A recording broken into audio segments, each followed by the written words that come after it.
Alright, good morning. Welcome back to Pilos Mamay Insight, aka Sagit Deto.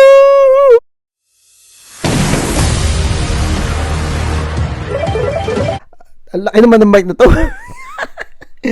Anyway, successful po tayo o sa doon sa clickbait natin last video, okay? Kung hindi ko naman ginawa yung clickbait na yon, ay hindi tayo makakakuha ng data. Ngayon, na-confirm natin na talagang marami magsosolid sa mga katikit ni Isko Moreno. Yun, okay? So, at hihimayin natin yung mga comment, yung mga feedback, at talagang I'm right. At tama yung prediction ko na magsosolid, magba-black voters itong mga itong mga Isko Moreno. So, swerte yung mga nasa ticket ni Isko Moreno. Palagay ko lahat yun mananalo. Okay? So, anyway, let's break it down. Alright, medyo malamig dito kaya tinatamad pa ako bumangon eh. Okay, so babasahin natin itong mga comment. Okay? Yeah, talagang sila, all out, talagang iso-solid nila ang Isko Moreno lineup. Okay? Marami nagtanggol kay Chi Atienza kasi nga naman siya siyang medyo na-sacrifice natin doon sa yun eh. Pero ito naman for the sake of Isko Moreno din. Good to exercise, okay? So at marami tayong mga na-discover dito. Meron mga binabanggit dito na yan iba yan, ay pag-uusapan natin yan. At sinearch ko naman agad yung yan iba yan. So, at in the following day, itong mga konsehal ni Isko Moreno ay isa-isa natin na kikilalanin din. Okay? So, pati si Mocha, masarap daw yung cookie ni Mocha. Yung cake, iba yun.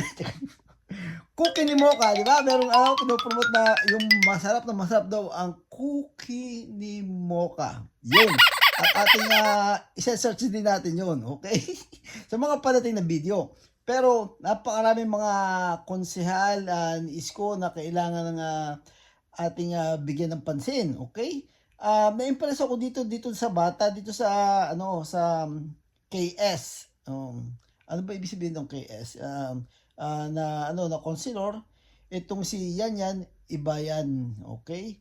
So ano ba siya, atenista? Anyway, ang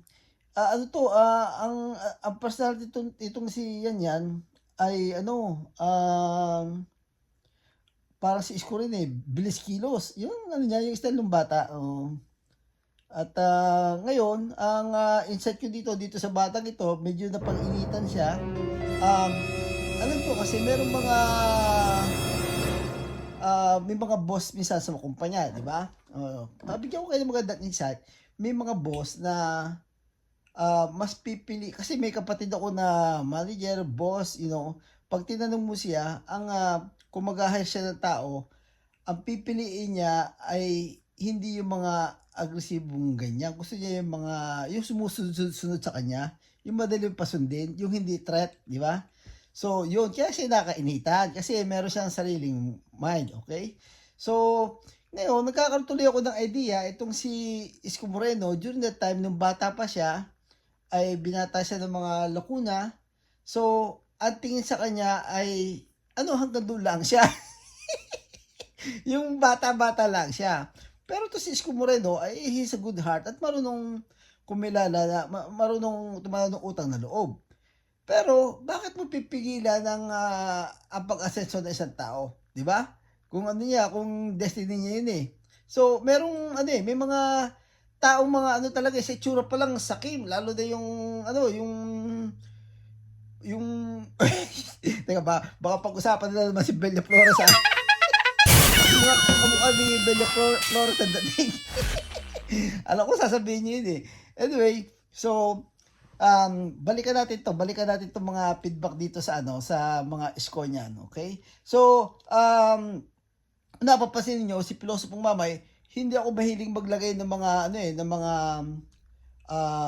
yung mga rally-rally na si Isko ay talagang very warm ang pagtanggap ng tao. Kasi alam na ng mga tao yun eh, redundant na yun eh. So ang aking ang mission ko ay yung ang ano ko, ang trade ko dito ay yung insight ni Pilosopong Mamay eh. Buksan ng isipan ng mga taga Maynila kung ayaw ko sila na nabubudol-budol, okay? Ito naman, pangyayaring ito, kahapon ko ibinigay din eh. Guilty talaga ako na clickbait yon. Kumukuha ako ng ng input ng mga Isko supporter. Dahil totoo ba na isosolid natin tong kay Isko Moreno line up, which is totoo nga niya lumabas. Nga sila, yung straight, checkan nila na lahat ng umalan kay Isko Moreno, including Cookie ni Mocha. Yun. Masarap din yung Cookie ni Mocha. Yun, okay? So, solid na Isko tayo all the way, okay? So, titingnan natin itong mga feedback eh. I'm glad hindi ako na-upset dito sa mga ng mga tao dahil na-exercise nila yung reaction nila. Yun ang hinahanap ko. Yun ang kailangan ma-discover ko, yung reaction nila. Sinundot ko sila na si Chi Atienza ay pwedeng hindi lumusot. Parang ganoon ang narrative na inilagay ko eh. Ngayon nag-react yung mga tao. So, successful tayo doon pero ang totoo niyan ay nakita natin, nagkaroon ng feedback na, na-recommend ni Isko yan, hindi natin pababayaan yan. Yun ang yun ang feedback dito ng mga tao. So nakaganda yung yung papapagulo ni Pilosopong Mamay. Okay? Yun talaga ang data na tinatawag, nakakuha tayo. So hindi yun lang. At ngayon, di mababalita itong to, hopefully, na kailangan na ang Isko ay ma-mandate na mag-block voting, yung straight na lahat ng katiket. So yun ang magiging agenda ngayon, okay? So walang maiiwan. Alright? So napakaganda ng pangyayari ko yun, okay? Meron yung mga nag-react may mga umimitang ulo. may mga emotional din dito eh. Sabi, merong isa dito, si Braija, parang hindi nakakatulong tong vlog mo. Pasensya ka na, Braija. O, totoo ka naman eh, meron ka, dahil dahil once you put the narrative na agad on, mag-create ng ng impression, okay? So, anyway, at marami dumagdag dito na usapin, at ngayon, it get my attention nung may nag-brought up ito kay Yan Ibayan na na yung KS daw yung kabataan ba yun? Sanggunian. Yun, there you go. So, yun siya daw ang chairman. At sinundan ko halos lahat ng video ni Yan ay pinanood ko. Ay pinag-aralan ko yung kanyang yung kanyang mga move. Pumupunta siya sa mga tondot at alam niya kung kung paano siya lalakas sa tao. Okay? So anyway, isa-save ko yung mga napansin ko sa sunod na video. Okay? Ibibigyan natin na isang buong video itong si Yan Ibaya. Kasi very potential tong batang ito eh. Okay, and then at kung yung mga kaibigan ninyo yung mga iba pang konsehal ni Isko Moreno na gusto nyong i-push ang at kailangan kilalanin, paki-PM nyo lang ako dito at ating titingnan natin kung maitutulong natin. Bigyan natin ng insight. And then kung sila at i-search ko din sa YouTube kung ano meron sila. So anyway, salamat po sa mga nag-participate, nagbigay ng comment do sa natin sa huling yung nakakagalit na video.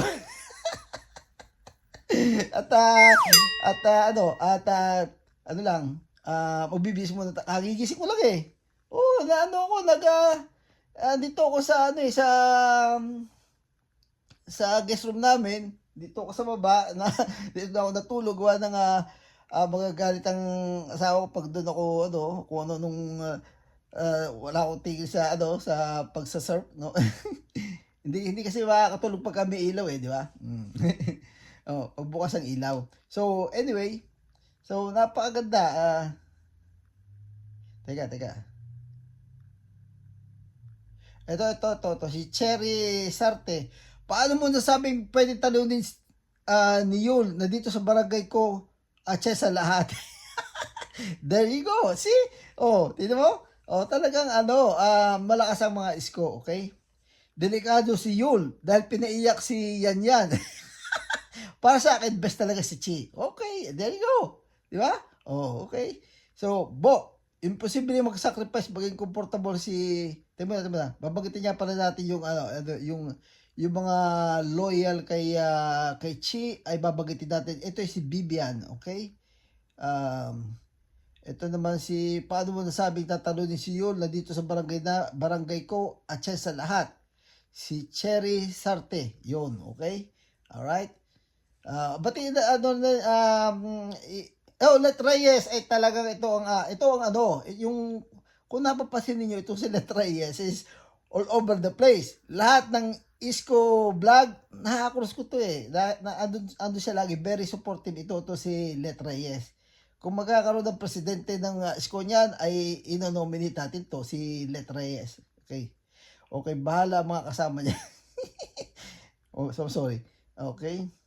Okay. Ang problema, kaibigan namin si Yul at Yorme. Oh, ito naman to. Kasi meron ding mga iba't iba naman na ano eh. Nag-react din sila doon sa video ko. Ang endorse kay Yul. Teka, nabasa na to. Okay, magkaibigan daw si Yul at saka si Yorme. Hindi, no.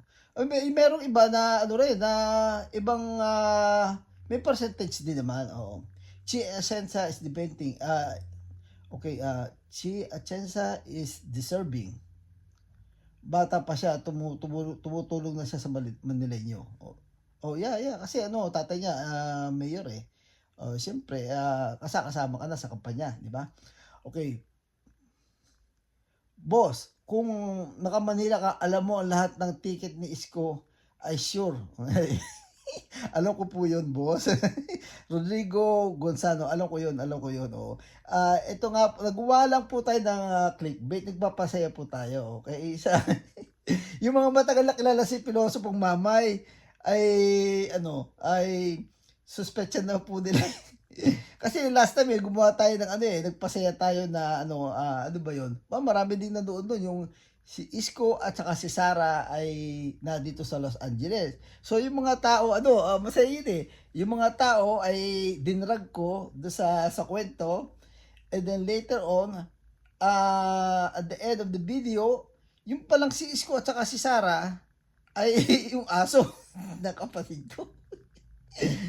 May alaga kaming aso na pinangalan namin talaga Isko at saka Sara. So, at maraming very hilarious. Yung mga tao ay talaga masaya. Anyway, ang